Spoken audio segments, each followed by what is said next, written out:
svima i dobrodošli u moje novo video. Sada mi ćemo raditi slime, mislim da ste pogodili, ali nema veze. I sada možemo krenemo.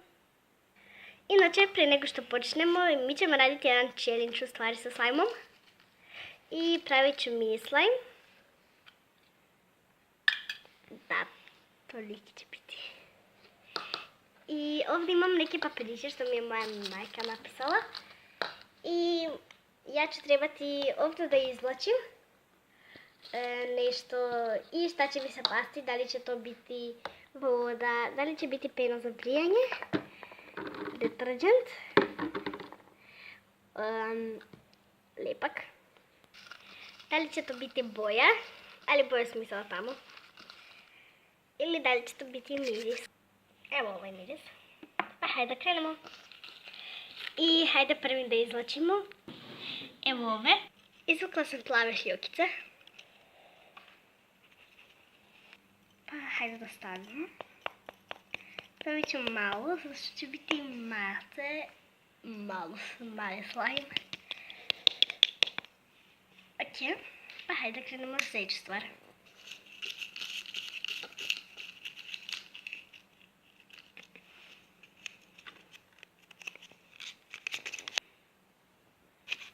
Izvukla sam lepak. Pa hajde da stavimo lepak. Lepka. Kako lepo predivno izgleda. Napišite u komentarima kako vam se sviđa ovo. I naravno ostavite like i subscribe. Sljedeća stvar. Izvukla sam i ovaj miris. Ja ću staviti ovaj. Ok, nisam dohvatila. Ok, sada predivno miriše. I sada da izvučemo sljedeće. Sljedeća stvarkica je pena za brijanje.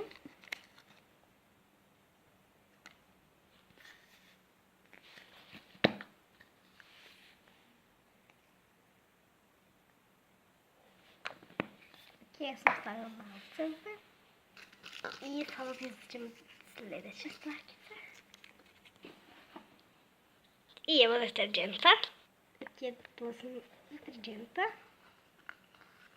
I sljedeća stvarkica, pretposljedna je sljedeća zelena boja.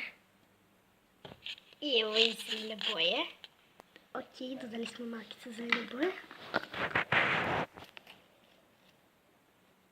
I posljedna stvarkica je voda. I da dodamo malkice vodu. I da promješamo sada. I evo ga slime. Zelen je. Pa ja sad da promješam. A vi sačekajte me.